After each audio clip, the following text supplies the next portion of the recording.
Hey everyone, welcome back. If you were watching the MMA Vivisection earlier, ended just a minute ago for the UFC event, this is Zane Simon back right back at you with Bellator 172, joined by Victor Rodriguez. I could not be joined by our good friend Eddie Mercado today because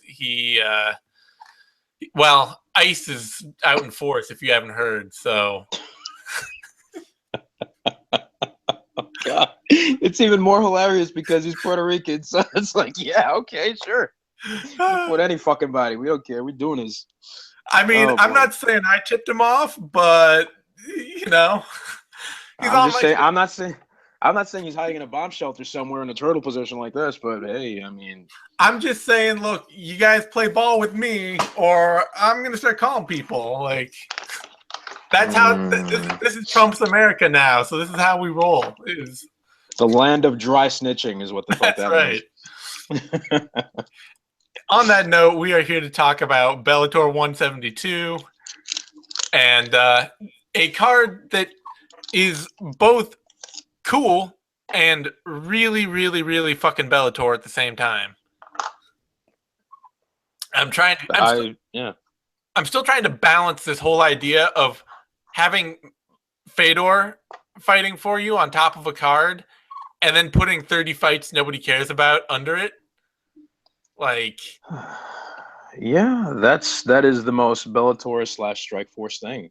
Yeah, I mean, not even Strikeforce didn't do deep cards. They were like the king of the 8 or 9 fight card. Like, they'd have for the majority of them, yeah. But I mean, didn't they have like a few of the Bay Area every cards? now and then they'd partner up with like King of the Cage or something like that. Every now and then, but it didn't happen nearly to the same degree that Bellator is doing it, where you've got like how many fights are on this damn thing? 1, 2, 3, 17 fights. And like, who's watching Martin Sano versus Diego Herzog for a Fedor card? Like, what? Or John Cardenas versus Luis Vargas, 1-0 versus 0-1. Just, I mean, I don't understand what Bellator is doing here with these cards. This has been a constant complaint of mine for a while, that feels like they're watering down really great fights by putting a bunch of fights that just don't belong. Well, like Ryzen wouldn't put this on. Right, but you also have to remember that, again, it comes down to the word I keep using. It's infrastructure. You know, it's the Bay Area. You got a lot of fighters that are popular there, and maybe they help sell tickets. But Fedor, what do you need tickets for? Well, I don't know, man. I don't know how financially healthy. I don't know. Like, if you're not selling out with Fedor at the top of a card, then all the local dudes who have big families in the world aren't helping you. I don't know, man. That Rick Reger stock is high, bro. You don't know. All right.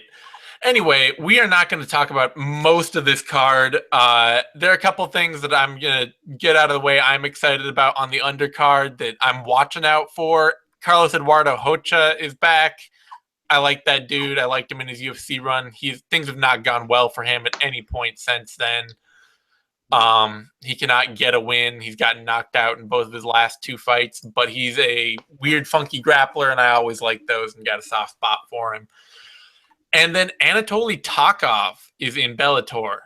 And I don't know why he's not on the main card of this. Dude is one of the top welterweights in the world outside the UFC. Absolute beast. Lost to one of the other top welterweights in the world, or top middleweights in the world, rather, outside the UFC. Lost to one of the other top middleweights in the world outside the UFC, Ramazan Emeev, in his last fight in M1. A M1 product from the M1 version of Tough way back in the day, who has beat all sorts of people. Great athlete, powerful dude, fun, weird funky fighter in that crazy Russian style. He's on the undercard here fighting Francisco France, who's kind of a flash. He's an athlete who's on like prospect watches 5 years ago, who never really quite panned out, floating around RFA, now Bellator. Lost Kendall Grove last time out, but I'm interested to see Takov fighting on this undercard. Otherwise, we're going to jump straight to the main card. There are very few odds on this. It's taking place on a Saturday, which means the odds that are usually out by today we only have Fedor versus Mitrione odds. So we're not going to get a lot of odds. We're just going to run through the matchups, what we think of them. First up, a fight that I know next to nothing about, so I'm going to let you set up and do most of the talking about. Brooke Mayo versus Vera Arteaga. Yeah, see, this is a fight that you should definitely be excited for because you've got Vera Arteaga, who was set up to fight Anastasia Yankova. I mean, I don't want to say they put her in there to lose, but if anyone thought that this was going to be a one-sided drubbing, they were very, very wrong. It turns out that Arteaga gave her a hell of a fight. She fights grimy. She gets right in the pocket. She uses her wrestling to a degree, but she's really much more about that dogfight, and she's really good at taking some shots in the process. So that's going to be really interesting to see against somebody like Brooke Mayo, who, despite making her professional debut, is 6-1 as an amateur. Very, very polished with her striking when she's got control, when she finds her flow. Really good at following up that lead jab with that second hand and really putting it on the opponent's jaw and rocking him. Really good recovery jiu-jitsu, really good at finding ways to scramble and get to the back and finish her opponent from there, or at least start to threaten the submission. Now, the interesting thing to note about this is that despite Arteaga's frenetic pace and her just dive forward attitude, when things start to get hairy, I got to wonder if Mayo is going to be able to control the distance and keep her at the end of that jab and be able to neutralize that. If that's the case, Arteaga is also at something of a size disadvantage, so probably won't fare very well for her. However, we should also note that Mayo might not be able to handle that. Maybe Arteaga is going to come in out the gate and not give her that kind of time to react and not respect that jab. So it's all a matter of really how the first 10, 15 seconds of this fight start off. But this definitely should be a hell of a lot more exciting than some people might think, and I wouldn't sleep on it. Who are you picking? Just for the fact of having more weapons and more ways to win, I'm going to go with Mayo on that, but I wouldn't bet on any of these fights on this main card at all. So take that for what it is. The uncertainty here is mostly due to the fact that they're both really exciting and shit can go crazy in this. So, yeah. All right. Yeah, it's always tough to tell how a fight's going to go against somebody making their debut against somebody who's 2-1. It's young fighters, lots of room to grow, lots to prove. Feels like Arteaga is getting in that Coker role of being the setup fighter they use to get their other talent over.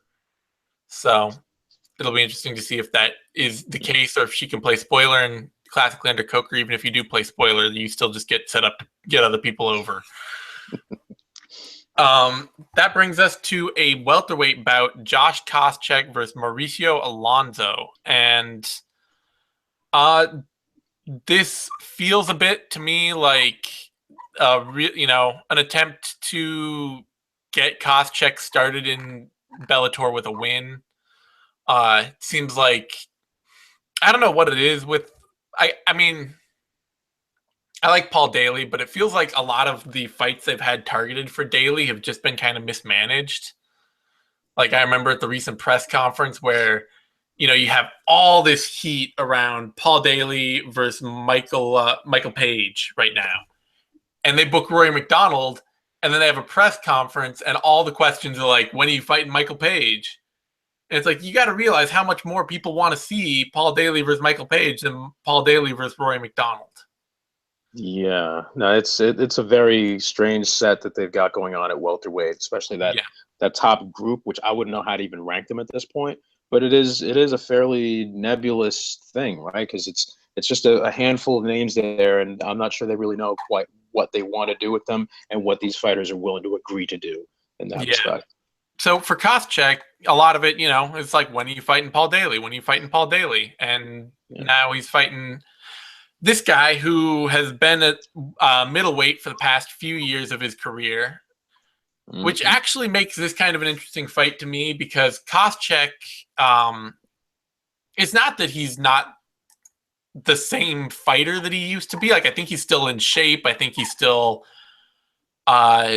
starts with a lot of the same game plan and style that he always used to have. It's just how quickly he loses confidence in that style. Like he starts getting hurt, something goes, he gets hit, gets clipped, and his confidence goes out of that game really quickly. Part of that, I mean, I never liked to believe the whole eye thing after GSP, but honestly, he gets hit in the face and suddenly he starts going like this. And it's just like everything goes downhill from there. And it's been for years now after that GSP loss that has been a factor. And surprisingly, it feels like a lot longer since we've seen Koschek fight. He actually only last fought in 2015. It's not that long ago. I mean, it's 2 years, but it's not. It feels like it's been like 4 years since I've seen Josh Koschek fight. It's only because it's been since 2012 that we last saw him win. I feel like Koschek should be able to take this fight. Alonso doesn't strike me as a guy who is going to go out there and dominate him and really punish him. But I don't know. I'm gonna pick Alonso here on this one. I just don't trust Koschek's confidence in his own game. I feel like this is set up for him to win, and this is gonna be one of those set up like we set this guy up to get you over, and you're not gonna get over, and then we're just gonna have to keep trying to find guys to set up to get you over against. That's a very interesting take. I don't really know what.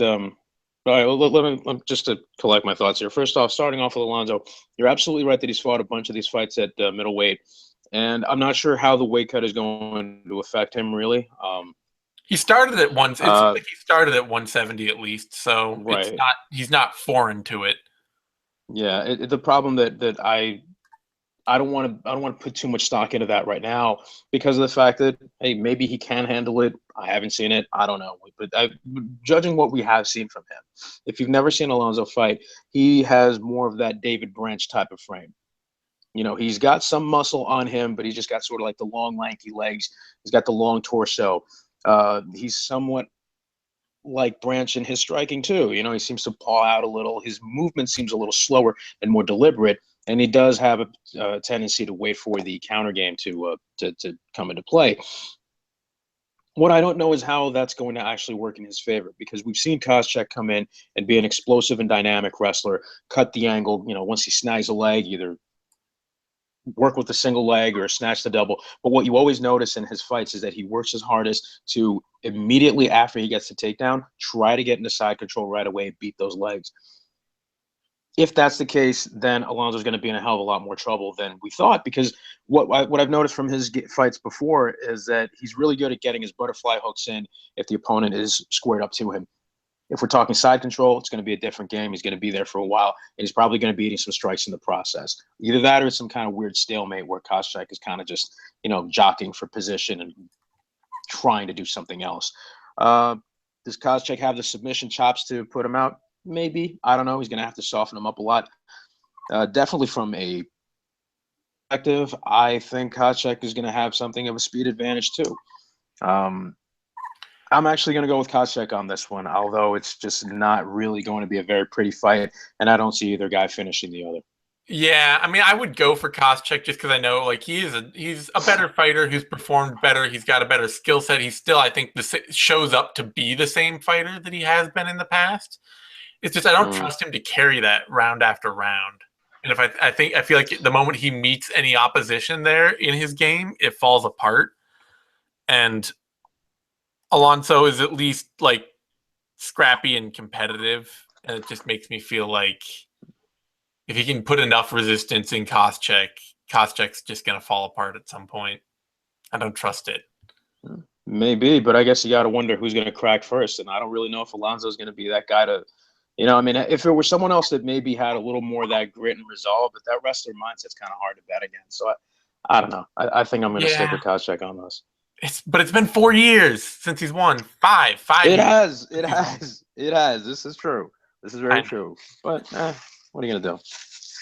I haven't scouted Alonso's game well enough, frankly, but that's just me. That brings us to Cheik Kongo versus Ollie Thompson. Yeah, talk about it. Who you got here? This heavyweight Oh fight. man, Cheik Congo has been the bane of viewers' existence for quite some time.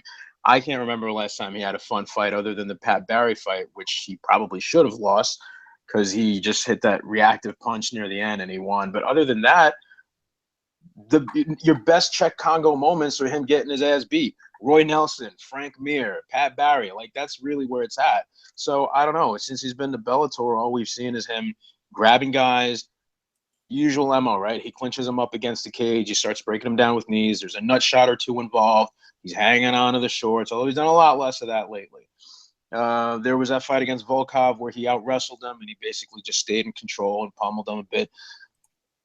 There isn't really that much to the new Cheik Congo recipe that we haven't seen before. They're going to try to market him as some savage kickboxer. Don't be swayed by that at all. Now, will it be enough against Ollie Thompson? Yeah, actually, I think so. Thompson's boxing is pretty basic. His wrestling is not really where it needs to be, either on the offense or the defensive end. I don't have much faith in his guard game. I don't have much faith in him getting out of side control. And I don't really see his gas tank holding up very much. So we're going to see another one of these 15-minute, or 20-minute in this case, because you know there's going to be a nut shot or an eye poke at some point. Some extended, just ugly heavyweight MMA with two heavy, sweaty dudes just hugging each other. And I mean, what are you going to do? It's the fight game. This is what MMA looks like when you don't have guys that are maybe the best athletes when it comes to combat sports. Yeah, Thompson, I mean, his game has always been so wooden. And the thing is, it's always been built. He's sort of your prototypical regional heavyweight in that all his success is built around being bigger and more powerful than his opponent because he's not going to like outstrike them. He's not going to out technique them. He's not going to out wrestle them. He's not going to out grapple them. But if he's bigger and stronger than you, he'll come in and hulk you to the mat and then beat you up, or he'll press you against the fence and wear you down. And that's it. And if he doesn't finish you really quickly, the fight gets really hard because he's just, he carries all that muscle and depends on being bigger.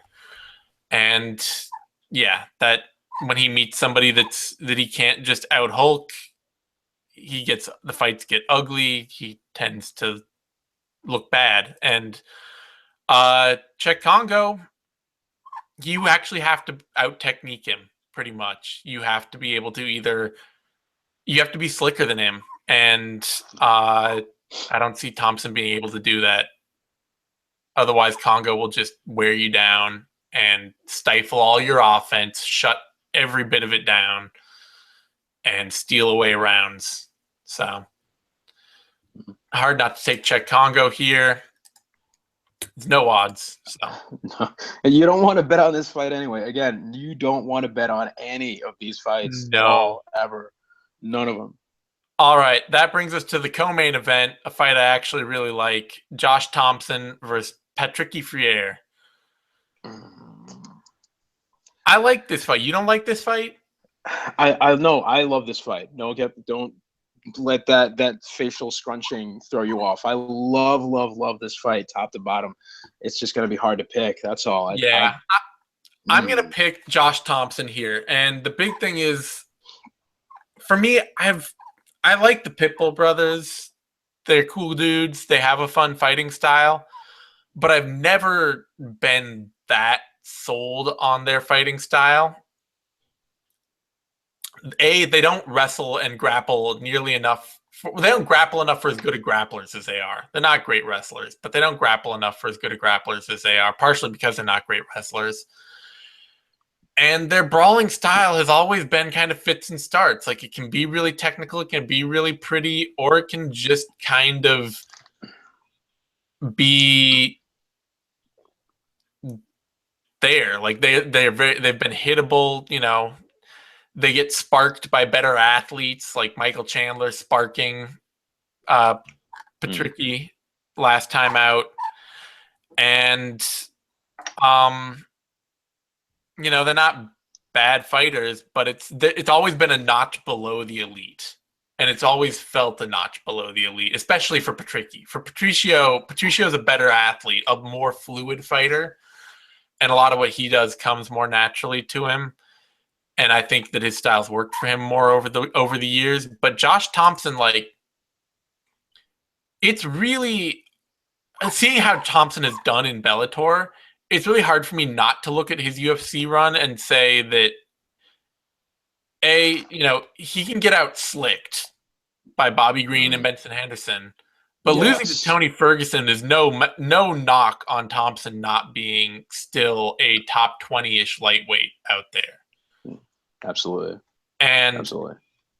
In Bellator, he's looked totally like the three-dimensional, well-rounded, you have to be way better than me to beat me threat that he's always been. And I don't see Patricky being way better than Josh Thompson anywhere. I think Thompson's grappling is too good. His wrestling has always been underrated and strong. And his kickboxing is really, really functional. And I just don't think that Patricky can outbox him well enough on the feet to negate Thompson's multidimensional game. And I don't think he's ever looked like the Pitbull brothers are comfortable on the ground, but it's just not something they use well enough to take over fights. And so I think that I can see Thompson just being able to make the fight ugly and outwork him. I can see that. I can definitely see that. When it comes to this, and I just want to take a brief moment to acknowledge what a genius move this was. You take in the established, not just a very established veteran, Josh Thompson, but a Bay Area favorite. You put him in there against one of the quote-unquote homegrown Bellator guys and Patricky. And I mean, it kind of, not only is it a great fight stylistically, but it really is something that, is going to bring in viewers and definitely sell tickets. But the other thing about this is looking at and wondering how not just recent injuries have plagued Josh Thompson, but whether or not he really is on some sort of a decline here. I don't know if there was much that we could really gauge out of the fight he had against Paulo Villaseca, because that fight really shouldn't have happened, to be honest. Yeah. But then you look at Patricky, man. I mean, he's been in there against some really great guys.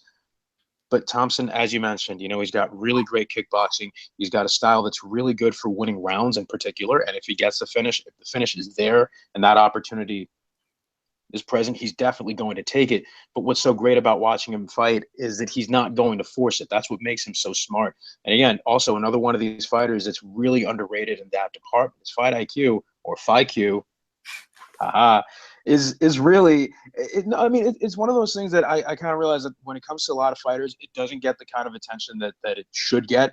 And he's one of those cats that really deserves to get it. I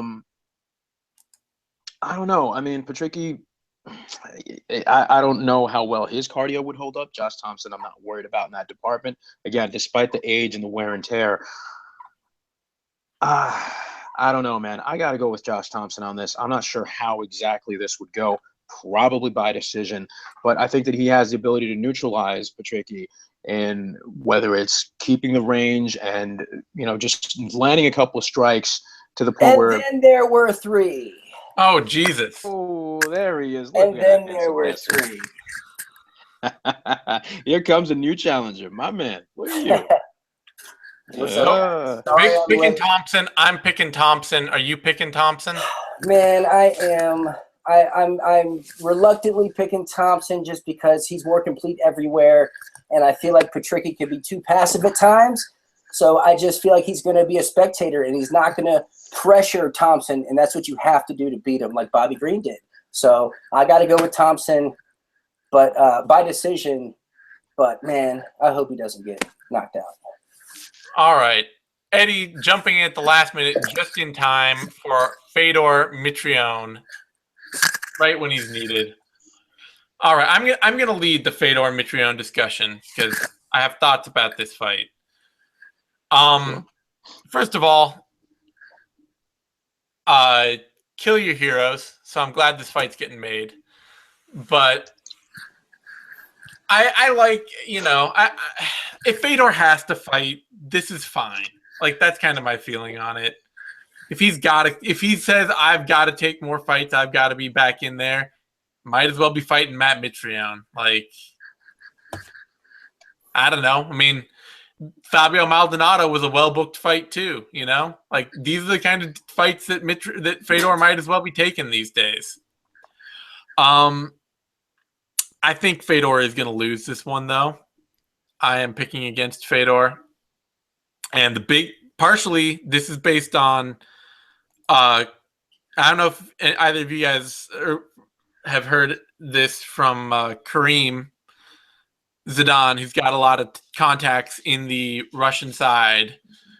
But he says that Fedor only had a 3-week camp for this fight, that he has been just like jogging and, you know, hitting mitts, and that he doesn't have his head coach with him, and he's basically taken like as more underprepared than he's ever been in his career to take a fight right now.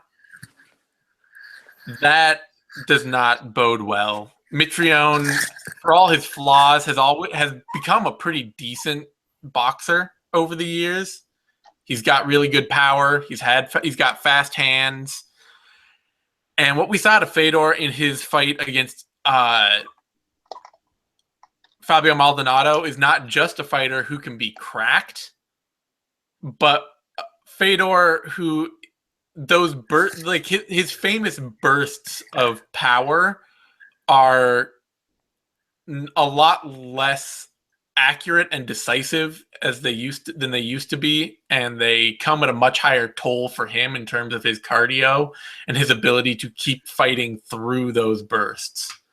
So if he doesn't put Mitrione out or just take him to the floor and choke him out in a second, then I don't trust him to not get sparked. Mitrione hits a lot harder than Fabio Maldonado. A lot harder than Fabio Maldonado. Yeah. And also slower than Maldonado. He's not slower than Maldonado. Maldonado is way slower than Maldonado. Maldonado is nothing if not slow. Maldonado is like, I'm sorry. His footwork is slow. His punches are his punches. Mitrione, but at the same time, Mitrione's footwork is a lot faster. Like, you know, he has that NFL defensive end speed that has always been like tricky and unexpected for a dude that looks like he does.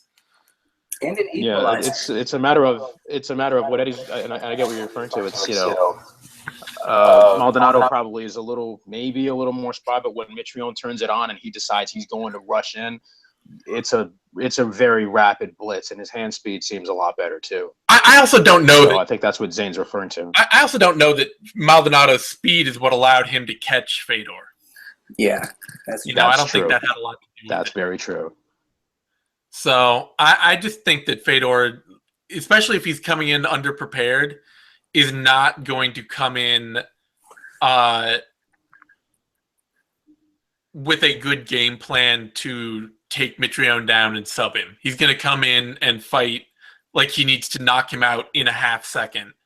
And if he doesn't, things are going to fall apart quickly. So I'm picking Mitrione. Eddie, what are your thoughts? I think Mitrione is probably the smart pick. Not probably. Mitrione is the smart pick here, for sure. Mitrione should win this fight. Fedor is a shell of his old self. What he has left is he can throw, one crazy right hand and end it. And Mitrione is definitely not wise enough to where he can rush into that. Like that footwork can work against him. I'm sorry. I'm sorry. Did you just call him Mitrione? Is that a new contraction like FIQ? Because I'm down with FIQ. That might be your. That could be your Wi-Fi in your motel there. Yeah. All right. Mitrione could walk into it absolutely. And that's definitely plausible. Like way more plausible than like an average Joe doing it. But not only that, like I can see Mitrione just like rocking Fedor and shooting in on him and like getting subbed that way. Like I can see that happening. I would love that so much. I would love it. I know Mitrione will present opportunities for himself to lose. Like, that's kind of his thing. Oh, yeah. He's capable of winning it, but he's been capable of winning most of his fights. He has also won most of his fights. Yeah. But he almost lost them as he's winning those fights. I know. So he's hittable. And that's not something you want to be against Fedor. And he's subbable, and that's not something you want to be against Fedor. You're picking Fedor?